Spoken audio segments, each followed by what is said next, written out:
afternoon, ladies and gentlemen, and welcome to the Rebel News live stream on this, a Friday, January 17th, 2025. I'm David Menzies, my co-host. Well, let me tell you a bit about my co-host, shall I? Do you know, folks, today is National Popeye Day, and while my co-host and I see eye to eye on so many things, not when it comes to Popeye licensing, which is to say she patronizes the Popeye supplements store because she's so health conscious. I patronize the Popeye Louisiana chicken franchise. She is the she-devil with a sword. She is the Khaleesi of Northern Alberta. She is the sensational Sheila Gunn-Reid. How you doing there, Sheila? David, I'm doing great. I got to tell you, though, you're looking great. Is that a three-piece suit? Your tie is beautiful as well. Oh, well, thank you. And as the saying goes, it's fun to shop at Value Village, and I am not joking about that. Yeah. Oh, my daughter's one heck of a thrifter. You look great. That is a fantastic suit, and Wow. Somebody else's donation was really fit for you. What a find. Good for you. It is and I think, Sheila, honest to God, I think I paid $30, which Get when this out. suit, it's a name brand suit. $30 wouldn't have been the tax component at retail. And, I tell that to people, and by the way, there are treasure hunters that go to thrift stores. Oh, I believe it. My daughter's one of them. Oh, I once did a day in the life of a secret shopper, the people looking for shoplifters. And she told me that people phone in advance. They find out when the new arrivals are coming, and the cars are in the parking lot before the shop opens. And some of those cars, Sheila, BMWs, Mercedes-Benz, Audis, these are not people struggling to get by. But I think everyone loves a bargain, and it's the thrill of the hunt. So when you get a Chanel bag that retails for $850 and somehow they don't realize what it is and it's selling for $20, wow. Even the filthy rich appreciate that kind of money. Although I don't think Mark Carney would ever be seen in the parking lot of a Value Village. In his Rolls Speaking Royce, of filthy rich. in his Rolls Royce, which was not his at all. But Is that his Rolls Royce, Sheila? No. Do we know that for sure? No, that was some high-level trolling, though, by somebody who rented it to pull up, which is pretty funny. Pretty dang funny. Brilliant. Yeah, I should tell everybody what we're doing here, but I have my own thrifting story to share with you. So my friend Robbie Picard from Oil Sands Strong, he is a thrifter. Like, his house looks like the inside of a 1970s whiskey commercial. Like, it is all just like oak and brown and rich, and you can't find a lot of that these days. So you have to go sort of in the decades of yore to find those things, and to travel into the decades of yore, you have to sometimes go to thrift and antique stores. And so we try to do that a little bit when he's in town. We bought a jug, like quite literally a jug of watches. I think it was like $20 for a jug of watches, because he's like, I bet you there's something good in there. Well, wouldn't you know it, I ended up with a Michael Kors watch, a highly collectible Michael Kors watch. And it's, like, I like to go old school with my watches. I don't like the technology of the newfangled watches. I like an old school watch, and then I have my Samsung ring. So I don't reject that. But I found a very highly sought after Michael Kors wrap watch with a big face, which I like, inside our $20 jug of watches. Unbelievable. Sheila, let me give you my favorite thrift story. It didn't happen at a thrift store. It happened at a garage sale. It goes back to the 80s, and I heard this story on the radio, so I'm going to try to remember as much as I can. I think it took place in Virginia, and this lady bought a painting for $3. And she took it home. Now, I know everyone's jumping to the conclusion, this is a masterpiece, a long forgotten masterpiece, and that kind of stuff does happen, Sheila. But no, the reason she bought the painting was for the frame. She had another painting that would fit perfectly in the frame. So she gets out the X-Acto knife to cut the painting out, and plop, all these old dusty papers fall onto the table. Turns out it was one of the original 13 copies of the U.S. Declaration of Independence. It goes to auction. more than $2 million later, she's got a Cheshire cat smile. How do you like that? And here's the ethical question. When you cash out like that, Sheila, would you go back to the lady who was having the garage sale and said, listen, you didn't know what buried treasure. I'm going to cut you a check for $100,000 because you're making over probably. You would? Yeah, I think I would too. But yeah, I'd love to know what our audience has to say, especially the cheapskates out there. It's at finders, keepers, losers. I know. I don't know if I could screw over a lady like that. Like she didn't know. Exactly. Yeah, I don't know. But anyways, let's tell everybody what we're doing here. This isn't the Antiques Roadshow with David and Sheila. Because only one of us is an antique. But this is the Rebel Roundup. How dare you? It airs Monday, then midweek, I think, and then Friday. And we talk about the news of the day completely unscripted, as you can tell. But the beauty of Rebel Roundup is that you can get involved too. So if you're watching us on the censorship platform of YouTube, thanks for sticking it out over there. We love you for it. But if you want to support the work that we do without having Justin Trudeau or whoever is running the country right now, does anybody even know? Reach into your pocket and force it out of there like he does with the mainstream media. Can you move your patronage over to Rumble? It's a great free speech platform, very similar to YouTube in the interface, but it has an extra special added bonus of not caring what you think about certain issues. They allow you to speak your mind, and they allow you to support us through something called Rumble Rant.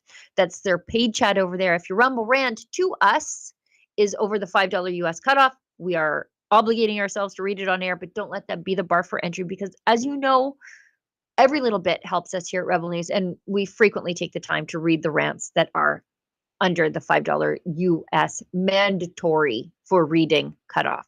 So that's it. We've got a lot to talk about. I suffered through quite possibly the most boring announcement of an exciting issue in my entire life. Wow. A lot of people, I don't think, knew why they were there or who they were there to see. In fact, the lady who introduced Mark Carney / George Chahal, she's like, I just Googled him, so here I am. But they needed it. They needed an old Indigenous lady. So they're like, she'll do. She doesn't know why she's here, but she'll do. Just in case, Sheila, our audience thinks you're making a joke, a premature April Fool's joke. No. Let's dig it up. Yes. It's like, Canada Proud had it. So if you want to find that, Canada Proud has it at the Mark Carney event yesterday. Good grief. That was probably the most exciting thing that happened. Actually, that's not true. Throwing out the independent journalists was actually the most important, exciting thing that happened. Everything else was boring after that, really boring. But they trotted out this Indigenous lady here to kick off the campaign launch to be the Prime Minister in Edmonton, which is a Liberal Party wasteland. And it's no wonder they couldn't find somebody who knows who Mark Carney was, because we don't care about Liberals here in Canada, except insofar as we don't want them.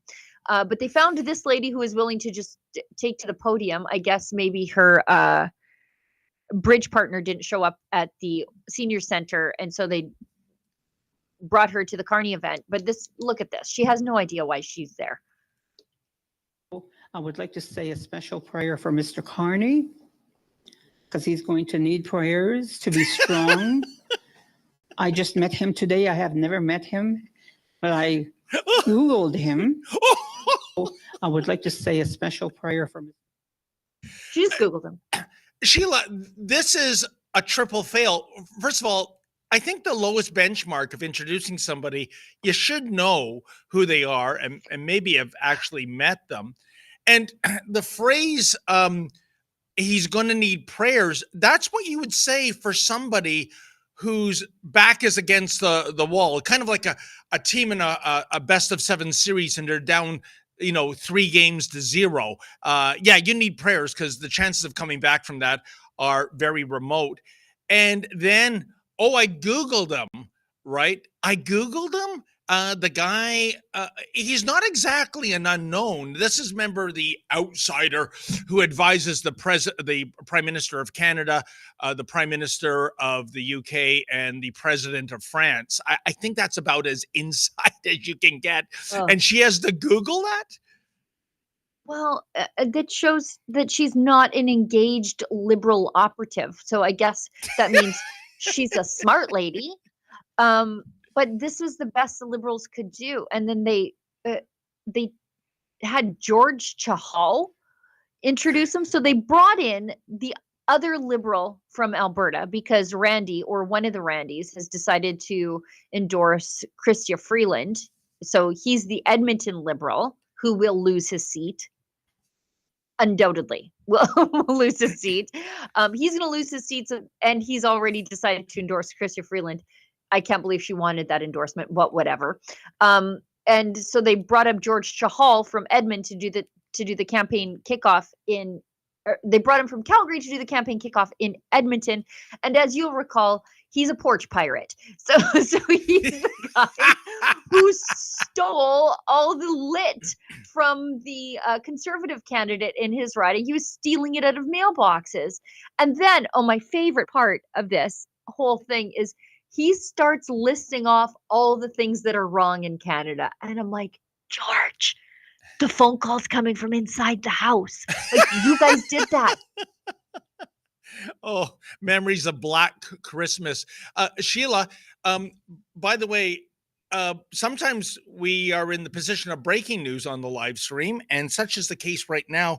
Posting literally a minute ago, and let's give credit where credit is due. It's from Joe Warmington, the ace reporter at the Toronto Sun. He has just filed a story. If we can get the podium of the Mark Carney presser back up on the screen. Here's the headline.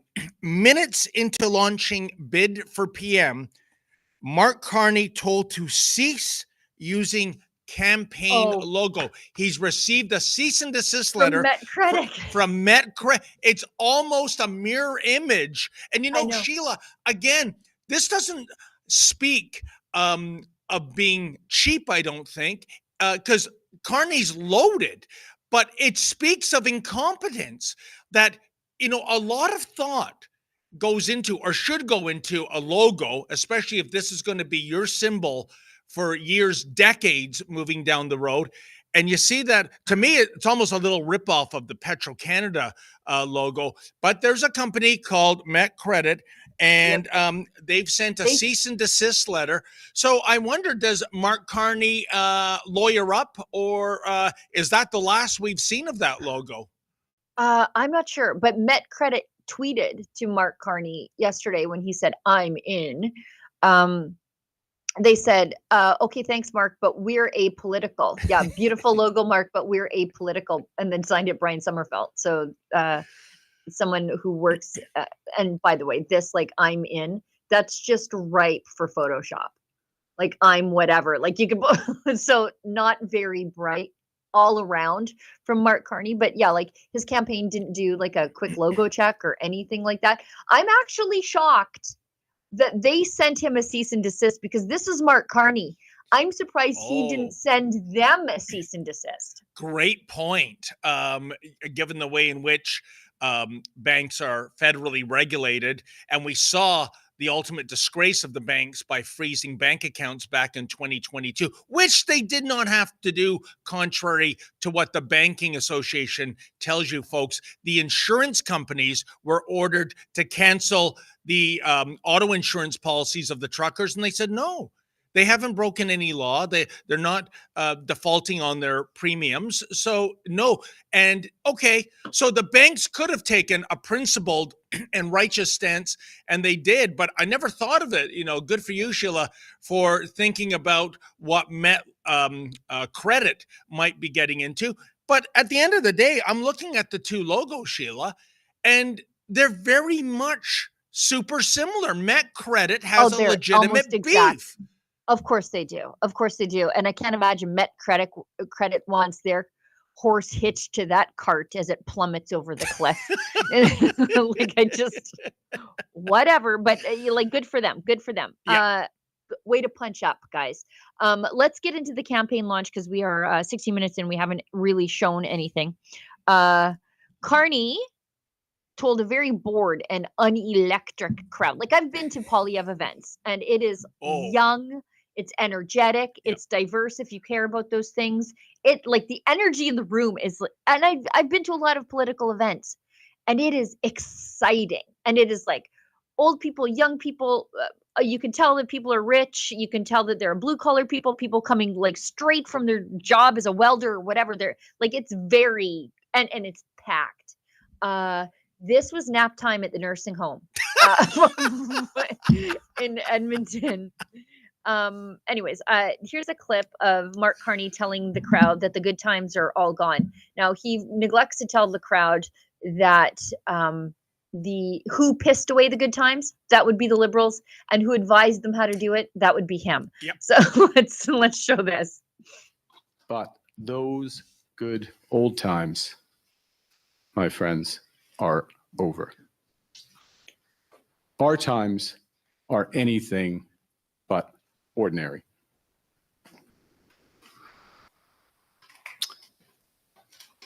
The system, it's not working as it should.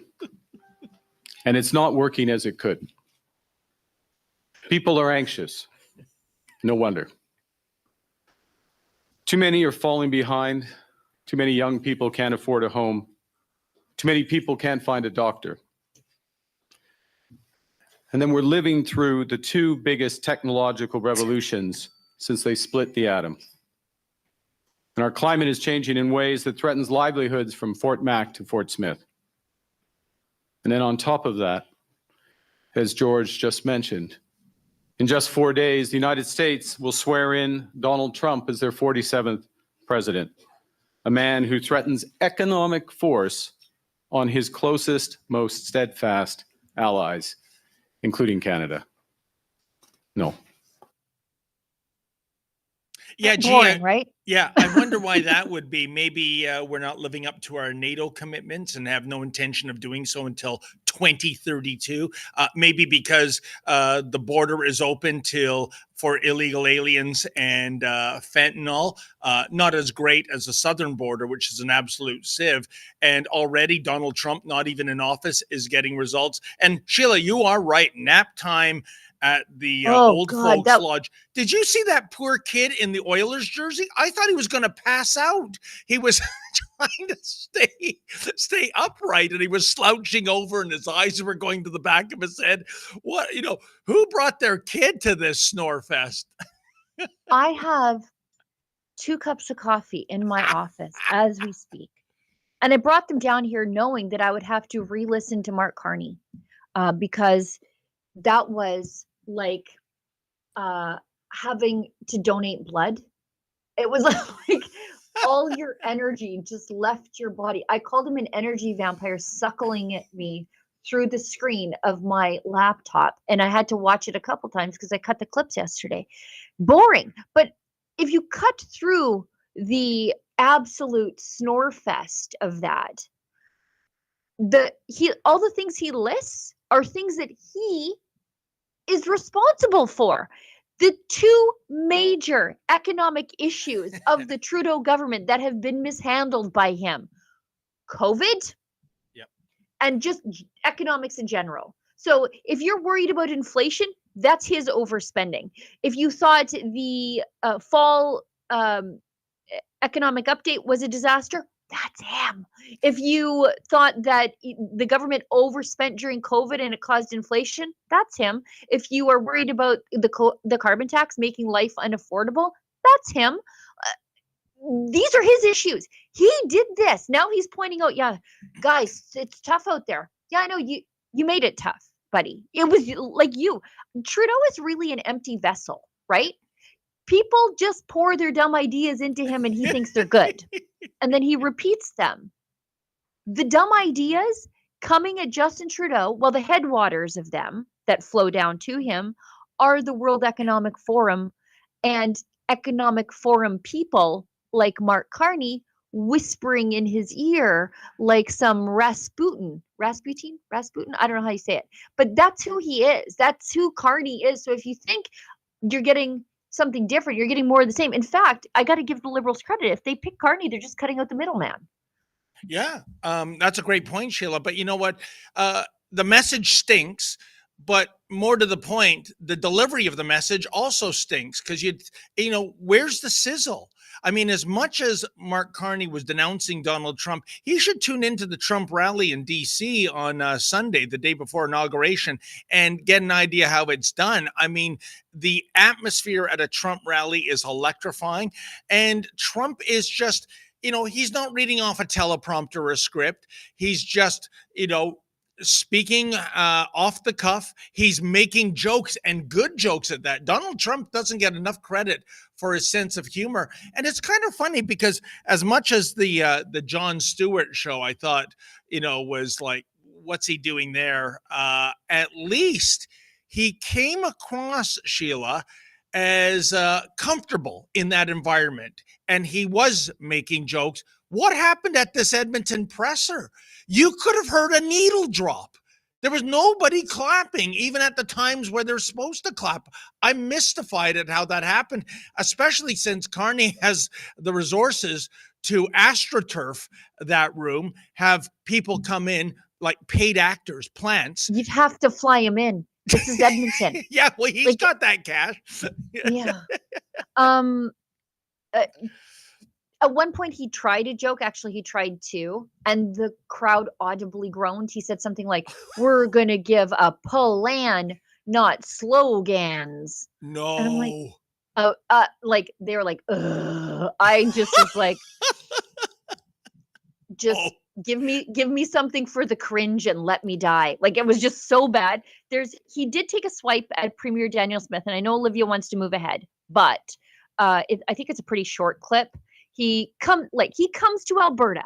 This is a liberal wasteland, to crap on our premier who's standing up for our jobs, but 550,000 jobs across this country supported by oil and gas. Listen to this.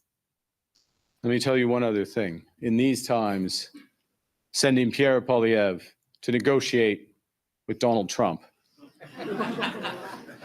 is the worst possible idea. I can think of one other politician I might not send.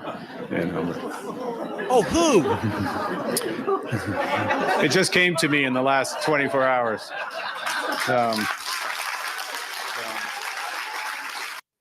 Oh, he means Danielle Smith. I thought he was talking about Justin Trudeau. No, he means Danielle Smith, the woman who is friendly with the Trump administration. That's how stupid these liberals are. They're like, let's send somebody that Trump really hates to see if we can get something good out of him. That's how dumb he is. You don't come to Alberta and crap on the premier who's fighting for our jobs. Like, that just completely idiotic. But I know why he launched in Alberta is because he wanted to be Alberta's man. He didn't want Freeland to do it, who is now being forced to launch in Toronto. And Sheila, that is the question, right? Do you buy into the narrative that this Liberal leadership race is really a coronation for Mr. Carney, or with the announcement now officially, unofficially, she'll make the official announcement on Sunday in Toronto. Now that Fraulein Freeland says she wants the gig, is this going to be a legitimate race? I don't even care. It's going to be whatever the outcome is. It's exactly the same. It's more Justin Trudeau. Like, Freeland's son's godfather is Carney, and Justin Trudeau's chief advisor on everything is Mark Carney. So, like, it's a big incestuous triangle. You throw Gerald Butts and his wife in the mix, and both work at Eurasia Group. Correct. So, I mean, like, what's the difference? Like, who cares? It's just more of the same for Canada. We want to talk about, I know we really want to bump ahead because we have a hard out at 2, but yes, let's talk about what happened to the independent journalists there. So yes. From what I understand, late last night, independent journalists accidentally got accredited by the Carney camp. And again, this is exactly the same. Meet the new boss, same as the old boss. Justin Trudeau did it to you. His security detail roughed you up, throws us out of events. Freeland, the other contender, rough you up on the streets, no big deal. Well, guess what happened to the independent journalists at Carney's launch? If you think this is going to be any different going forward, do you think this is a guy who believes in civil liberties? Definitely not. I think Alberta is one of the freest places for journalists to work in this entire country. We have a premier who believes in speaking to independent journalists, and she believes in free speech. And then along comes Carney. Anyways, I'll show you this video from Cian Bexty, our alumnus who now runs Counter Signal. Carney called the cops on him, and Western Standard had a journalist there, and True North. So let's take a look at this. Oh, by the way, that's the Rolls Royce that rolled up. Yes. Now, it was initially reported by, well, I'm not sure if Cian actually said that. He just said a Rolls Royce rolled up. And then everybody assumes that it was Carney's, including me. But as it turns out, it wasn't Carney's. Nobody got out. It was just a big, beautiful troll. And which is, the fact that everybody believes that Carney got out of it is exactly what we think of Carney. So whatever. But look at what they did to the journalists.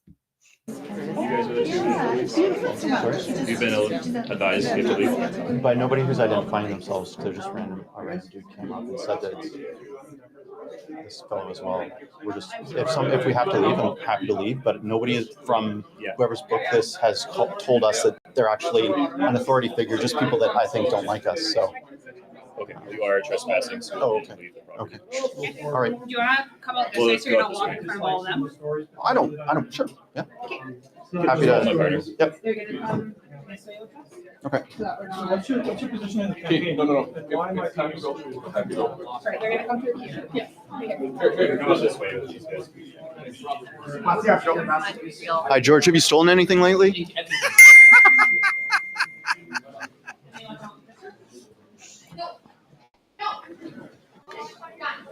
Back this way? Okay, sorry, we're actually going to go this way. This way, sir. That's Western Standard This is right the there. weirdest I've ever been treated. If you want to keep filming, See, and you're that's welcome not to, but true. you're going to have to be off the community property. We'll have to pick up our car. Is that okay? Where is it? It's just in the parking lot. We can drive, but thank you. No, but like, Oh, sure. Yeah. So the entire community center has trespassed us, or was it the campaign? the private event. Yeah, the private event. Okay, but they haven't booked this like playground. No, but it is part of the property. So we're gonna get you to be off the property. Okay,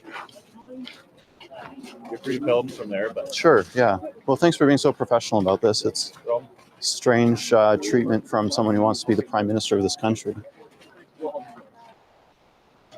where's your Just right up ahead here.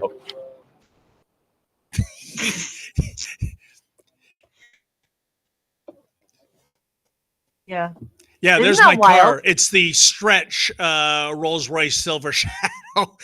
It's too bad Cian wasn't given permission to go onto the playground. What a photo op that would be, Sheila. He's on the swing set, and Cian Bexty for the counter signal here in Edmonton in the playground. On the monkey bars. On the monkey bars. On the monkey bars. Imagine that's how your campaign launch in Edmonton starts off. Alberta is the home of independent journalism in this country. Really, it is. I mean, Rebel News is headquartered in Toronto, and you do great work. But we have a government here that treats us with the respect that we deserve as journalists. And then he comes in to treat us the way Ottawa does. Isn't that just exactly the Liberals? Right? 100%. Just come in here with their Ottawa attitude to colonize us. But Sheila, here's the $64,000 question. What was the ostensible policy reason for denying them access and calling the cops, especially since Cian and those other journalists were accredited? They weren't crashing some private event. They reached out, they had got their credentials, and they showed up. Do we know at this stage what the official reason, well, we know what the real reason is. Carney hates independent journalists as much as Trudeau and Fraulein Freeland. Carney doesn't want to have to answer hard questions. He's only going to get softballs from the mainstream media, trained SEALs. But they're not going to say that, of course. They're not going to be honest. So what was the reason for credentialed journalists being approved? Suddenly we got to call the cops on it. Has that been reported yet? No, and nobody's going to ask him. So, well, that's not to say that nobody will ask him. I'm sure Countersignal has probably sent a media request, but they're not going to hear back. And the mainstream media isn't going to ask that question. They're just happy their competitors weren't in there, and so they don't care. Like, if I saw somebody booting the CBC out of an event, I would be like, hey, no, you know what? They can stay. Yep. They're journalists. I don't like them, but they should be able to stay. You know who didn't say a damn word about them being kicked out? The mainstream media. Yep. Yeah, no, I've been in these situations, and I once reached out to, it was every national brand of mainstream media, and I said, hey guys, how about a little solidarity here? And you know what they said? Silence. Nothing. Yeah. Couldn't even make the case. I would prefer, well, here's why we think you should be kicked out, because I'd be educated. I'd get some understanding why I'm persona non grata, But no, Sheila, it's so obvious. We're being paid by a federal government sugar daddy. We're in a sunset industry. We're losing viewers and listeners and readers. We're losing advertisers. Those who remain are getting ads at 10 cents on the dollar compared to what they charged 15 or 20 years ago. And without the welfare, we are toast. I mean, does a month go by where Bell Media is not making yet another announcement of more layoffs, and that's with the government funding? So the fix is in. The second thing I want to say is, because I'm one of the few people at Rebel News that actually went to journalism school back in the day, and I have a journalism degree, and I've taken all the courses, and I've read all the media books, and it's this. In terms of Ethics 101, Sheila, that's a conflict of interest. How can you be expected to fairly and impartially cover the government while you're taking money from the government? That, if my old journalism professors back in the Ryerson days in the early 80s had seen this happening, they would pass out with a heart attack, Sheila. This is so, out of bounds. But it's the new normal here in Canada, isn't it? This is why I harden my heart to journalistic layoffs. And normally when I see people getting laid off, I'm like, you know what? Those are families. Even if I don't like those people, they have innocent kids and wives and whatever. But I'm all out of caring. I'm all out of caring for these people. I've got an ad read. We've got a bunch of chats to get to. We want to get to those. And then we've got to get on to the next topic. And Olivia reiterates to me, hard out at 2:00. So positive. If you have a dog, we've all been there. Our pup goes from full of energy to sick and miserable in an instant and at the worst of times. Then we're calling vets in the middle of the night or on the weekends, trying to find a clinic that will take us in. It's a terrible way to manage your dog's health, not to mention your stress levels and your monthly budget. That's why people are getting the Pet Emergency Kit by Positive. That's PAWSITIVE. Very cute. It contains critical medications and supplies that can not only keep you out of the veterinary office, but may even save your dog's life. Their kit contains critical medications like activated charcoal, styptic powder, and more. This is an essential if you have a dog like mine who loves Smarties for some reason. It can save your dog's life. Head over to positive.com and use code STUDIO to get 15% off your pet emergency kit. Okay, I'm just going to breeze through some of these chats because, wow, we're getting a few today, and thank you so much for that. Ryerson Gary gives us $5 and says, U.S. dairy corporations, yes, corporations get monthly checks, and after Monday from Donald Trump to overproduce. Proportionately, they dump more than we do. Wisconsin can supply Canada at no cost. Quite frankly, I don't really care what the Americans do. I care that Canadians suffer from inflated dairy prices, and it is the poor who suffer the most because of the dairy cartel. Okay, Where 403 gives us $20. Well, thank you so much. Carney is a pretty old guy, so I wonder if he can, oh, gross. I wonder if he can get it up to penetrate the government that Klaus Schwab and the WEF needs. That's such a David Menzies chat right there. To quote Andrew Robinson, the serial killer in Dirty Harry, please, I scare easy. Yeah, good grief. Ryerson Gary also gives us $5 and says, when NORAD and the DEW lines were set up according to the U.S. Air Force personnel, at least in the Raymore base in Northern Ontario, there was only one reason: a war with Russia would be waged over Canada. That's why NORAD exists. It's not the Santa tracker. Like that's why NORAD is there. It's to realize that if there's a war with the United States between, at the time, the Soviet bloc, it would happen over top of Northern Canada. It's why ALERT exists, like the air base. And you know what, folks? Sheila just showed again how young she is when she called the DEW line the DEW line. I know. Sheila, as someone who grew up in fear during the Cold War, everybody of my age knows it's the DEW line. I know the tail end of the Cold War. I know enough about NORAD and ALERT. Well, you got NORAD like right. You didn't call it NORAD. That's fine. What am I supposed to call DEI? Die? Yes. Okay. Schmengi. Schmengi. Yosh or Stan. I'm Yosh Schmengi and I'm Stan Schmengi. Only SCT viewers will know that. Carney will change the carbon tax to something similar. I think so. He said he's intent now on removing the consumer carbon tax. Okay, that's a cute way of saying that you want an industrial one, which will ultimately be passed along down to the consumer. Oh, wait a minute, Shelley. You mean the producers and the sellers won't absorb the cost and the price will be the same? You're kidding me. Yeah. It's just where you move it, right? Like it's just, you're just moving it up and down the supply chain, like you're riffing on a guitar. Here's a question: if somebody in the mainstream media will dare ask it of Carney, and especially of Freeland on Sunday, who's also talking about dialing back the carbon tax. Isn't this a fair question? Ms. Freeland, you for years have been saying that Canadians benefit from the carbon tax with the carbon tax rebate. So why would you hurt Canadians by taking away the carbon tax, right? Right. And also, these idiots have been saying for years there's no business case for Canadian oil and gas, except insofar as you can use it as a cudgel against the United States in a business war. Yeah. Yeah. I guess their little Ponzi scheme idea didn't play out the way they said. Yeah. You know, like you can give money to the government, cycle it through the hands of 1,000 bureaucrats who don't work for free, do nothing to grow the money, and then say that it increased in value magically. That's a Ponzi scheme. Yeah. Okay. We've got one. Oh, sorry. To finish that chat, Schmengi asked, would you prefer Trudeau's underwear or Carney's? What? Well, yucky. There's a joke in there about Freeland's lack of in a certain photo shoot that we had to blur once upon a time. Cian Bexley was involved with that one too. So, but I dare not go there.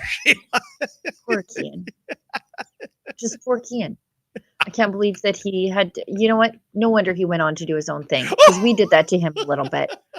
So Udabersi, $5 says Carney had to spell. This is funny. Carney had to speak low and slow because there are a lot of elderly, hard of hearing people in the crowd.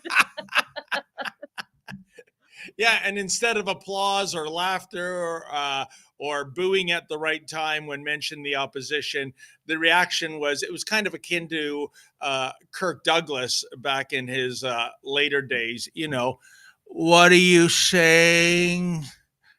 Oh, okay, I should joke. I'll be there one day too. So karma's going to bite me. One day. Let's go into the tariff war and the 51st state issue. Yes. And then I think that'll probably be everything we have time for today. Okay. We've got Trudeau once again saying everything is on the table when it comes to retaliatory tariffs against Donald Trump. The Constitution called and says no, but let's listen to Trudeau. Still getting it wrong. As I've said consistently, if the incoming American administration moves forward with tariffs, we will not hesitate to act.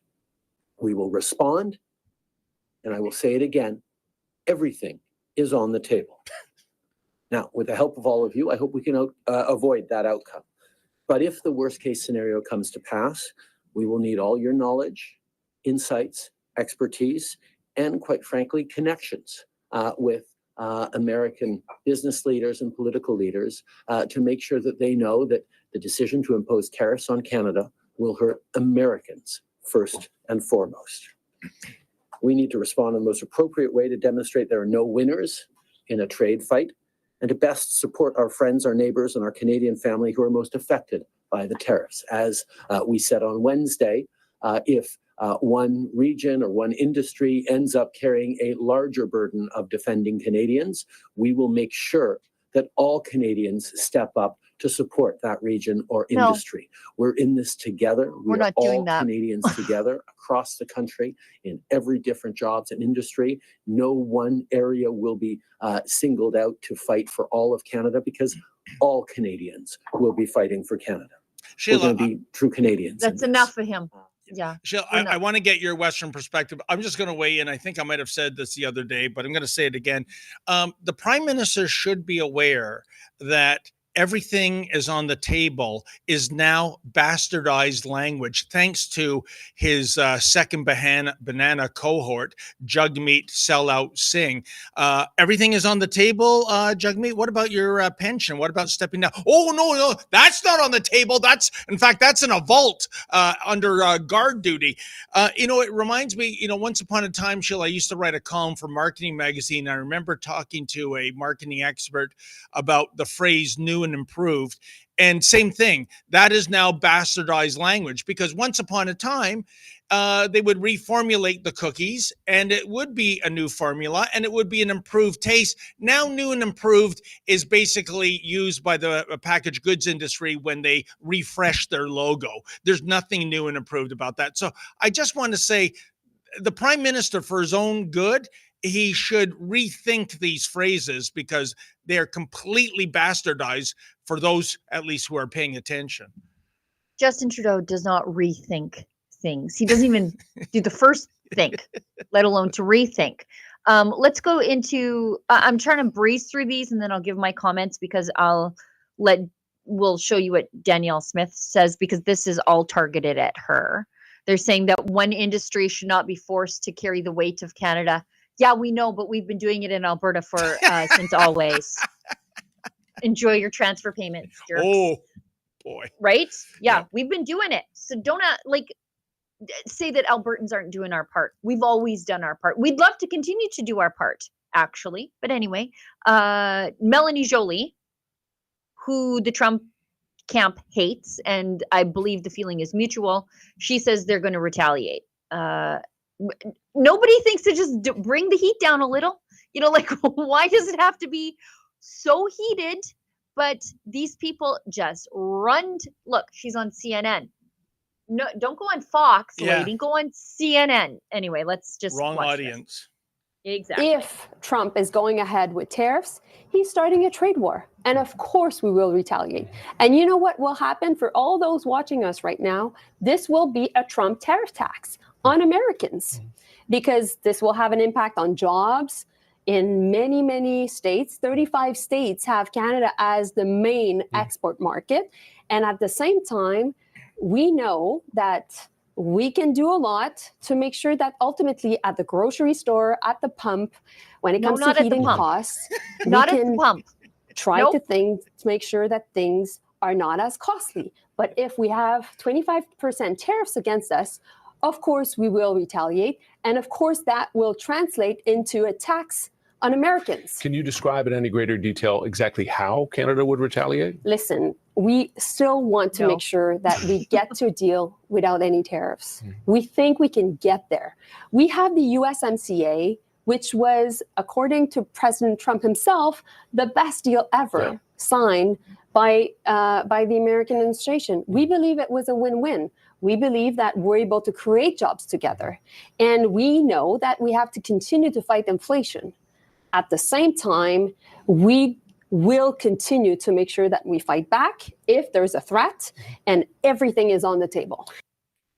Again, everything is on the table, even when it isn't. And by the way, in terms of Joly and previously the clip with Prime Minister Trudeau saying there are no winners in a trade war, finally some scintilla of a truism comes out of his mouth, Sheila. But remember, there used to be a show called The Biggest Loser?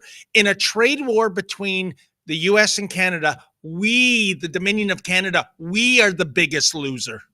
Yeah, they're 10 times bigger than us. Yeah. Who do we think we are? The only thing we can do is frankly cut off oil and gas, but that only hurts Ontario and Quebec and Albertans. It will collapse the Canadian economy, what's left of it when the tariffs come. Let's go one more clip from Trudeau. He takes aim at Alberta's Premier Danielle Smith, who is doing her best to fight not just for Alberta. I want to reiterate this. It's like almost 100,000 jobs in Ontario that are directly supported by Canadian oil and gas, which, I mean, when I say Canadian oil and gas, read Alberta and to a lesser extent, Saskatchewan and British Columbia's gas. It's billions of dollars in purchasing that the oil and gas sector does from the manufacturing sector in Ontario. I forget how many billions of dollars in wages is paid. Likewise with British Columbia, the lefties in British Columbia, they're being supported by and large by oil and gas revenues from their own sector, but also largely from Alberta. Like Northern BC and Northern Alberta, they function basically as one jurisdiction. But anyway, Smith is fighting for all of those jobs. And Trudeau wants her to just, I guess, burn it all down to heat the rest of you. I think it was really important yesterday as we met with first ministers from across the country that premiers have an opportunity to express the interests of their citizens, of their industry, of their area. Certainly, I don't blame Danielle Smith for speaking up for her industry. That's part of her job. But every single premier other than Danielle Smith then chose to put Canada first and say, but we're all part of Team Canada because what happens to any part of us happens to all of us, and we will be there to respond strongly, to fight for Canada, and to do it in a united way that makes sure that it's fair across all industries, across all regions. That was what we came together yesterday to do. Sheila, I would actually like to point out to Danielle. That's good enough. Sheila, my blood is boiling because this is a new low for Justin Trudeau, even for blackface.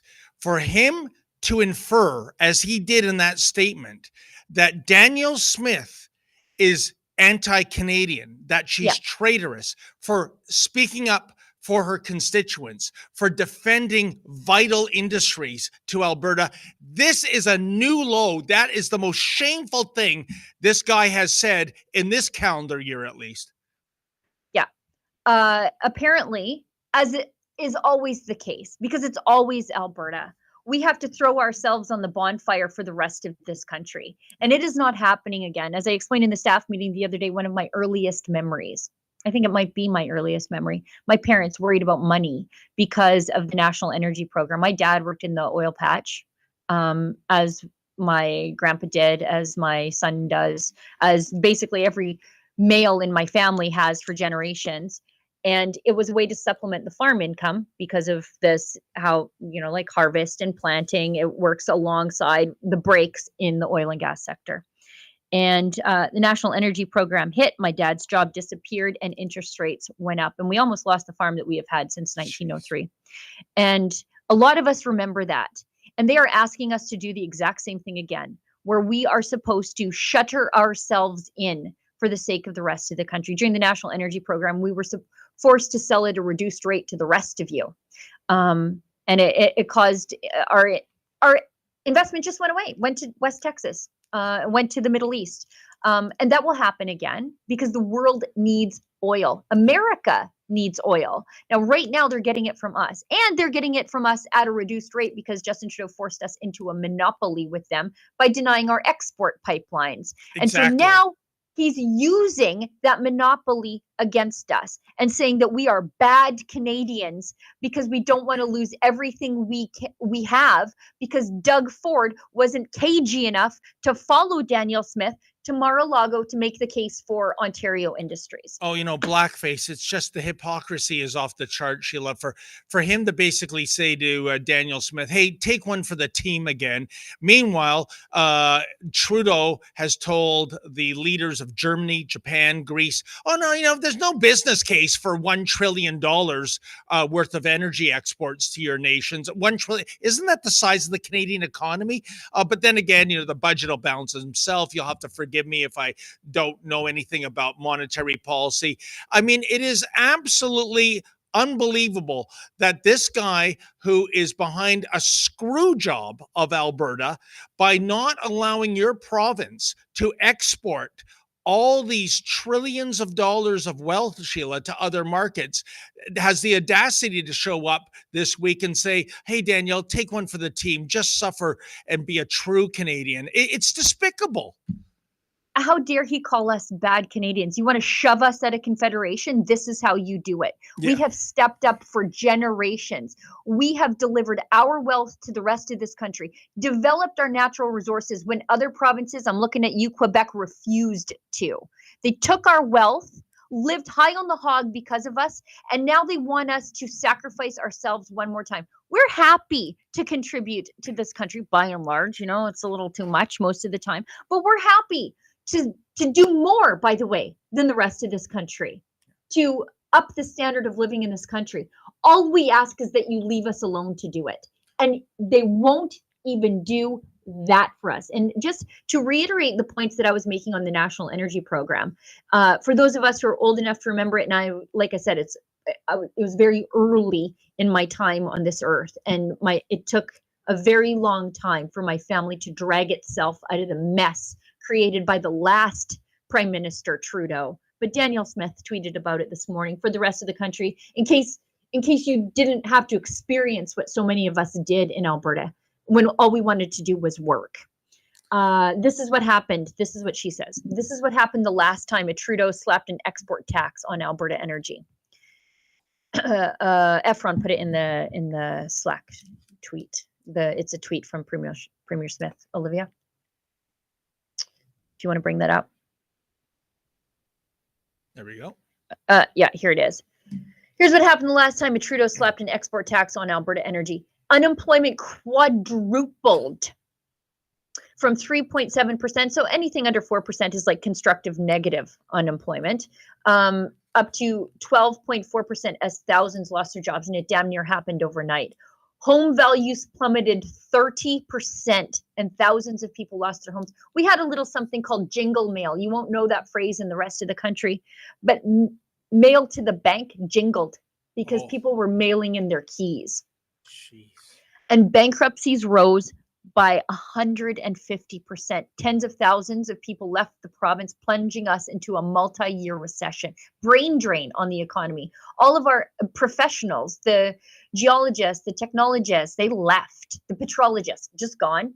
The cost to Alberta was between $50 to $100 billion. As Danielle Smith said, our government is not going to sell out Albertans to another Trudeau export tax on energy. His dad crushed the lives of thousands in our province. We won't let his son do it to our people again. Never. So, you know what? Let's rumble. You know what, Sheila? I wonder what Blackface would say to Premier Smith's tweet. I wonder if he would dare say, oh, well, she's experiencing it differently, I suppose. And, by the way, that breaks my heart about how your family was on the brink. I'm not special. I'm not special. It happened to everybody. No, everybody. I can only imagine the stress. Imagine almost losing the historical family farm because of politicians and bureaucrats in Ottawa. It's just unbelievable. But you're on better footing now. Your husband's in the oil patch, right? Making nice money. I know that, folks, because last year Sheila mistakenly phoned my voicemail. I won't give the contents. It was a text message. But I got to know Sheila a whole lot more intimately, shall we say. It wasn't that bad. Anyway. In any event, if people want to support our campaign to bring awareness on this issue about Alberta's contribution to the rest of the country, what it would mean to you if you weren't in Ontario, if Alberta cut off oil and gas exports to the United States, go to handsoffalberta.com and you can get involved. You can sign the petition, and we've got a plan to bring awareness to the streets of Toronto and Ottawa and other places too, if we can raise enough money. But there I break it down. I show you the numbers of what Alberta's contribution to Confederation means to you and why we are never doing this to ourselves again. We are not in this suicide cult with the rest of you, where only one of us has to drink the poison flavor aid. We're not doing it. You know, I wish we had a different title for the call to action, Sheila. When I see hands off, it just triggers me. It reminds me too often of what Lady Menzoid says on the weekends, especially. But anyway, where do we go from here? Let's go to quickly. We'll talk. Okay. I've got a Rumble ad read, and then we'll talk about who Justin Trudeau has chosen on his Team Canada tariff task force. Yes. Which he didn't call it that, but it would have been more fun if he did. So I want to remind you that what I'm about to tell you about is absolutely free, and times are tough. Everybody likes free stuff. Are you ready to show your support in style? Sticker Mule has a fantastic offer just for you. For a limited time, you can grab free Trump stickers. Yes, you heard that right. Whether you want to decorate your laptop, car, or office space, these high quality, durable stickers are perfect for making a statement. Just imagine how great they'll look. And they're super easy to apply. Here's how it works. Head on over to Sticker Pack, PAC, like Political Action Committee.com. Sign up and claim your free stickers and watch the fun unfold. Don't miss out on this exclusive offer. Stock is limited, so act fast, spread the word, and let your voice be heard with Sticker Mule's awesome stickers. Once again, visit stickerpack.com today. Grab your free, totally free Trump stickers before they're gone.